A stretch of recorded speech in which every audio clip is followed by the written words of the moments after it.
La scène est filmée depuis un balcon parisien. Une dizaine de coups de poing lancés par un policier en civil. À terre, un brassard de police. Il le frappe là, il le frappe. À l'intérieur de la voiture, un retraité de 66 ans cherche une place près d'une maternité. Il vient de devenir grand-père et concède avoir peut-être grillé un feu. Police, garez-vous, on va s'expliquer, lui lance d'abord le policier casqué. Mais il refuse de s'arrêter. Des coups, des cris, le policier tente de le menotter à l'intérieur du véhicule. Lui cherche à neutraliser celui qu'il considère comme un agresseur. Vous voyez, là, il me frappe, mais en fait, là, il est en panique parce que je le tiens. Je l'ai fait, il le frappe. Là, je le tiens. Et là, il me parle de menottes. Donc là, il essaye de me menotter maintenant.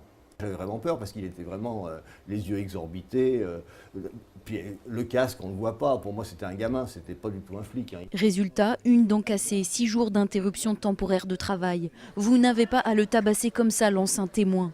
26 heures de garde à vue plus tard, Didier Léon porte plainte pour violence volontaire. Pour ce syndicat de police, les images sont fragmentaires. Le collègue a cherché à se défendre. Si la personne qui est à l'intérieur du véhicule a porté ses mains sur le fonctionnaire de police, si d'une manière ou d'une autre il le frappe ou si jamais il le maintient, j'allais dire que le policier est fondé à utiliser la force pour se dégager. Le parquet de Paris a ouvert une enquête préliminaire confiée à la préfecture de police de Paris.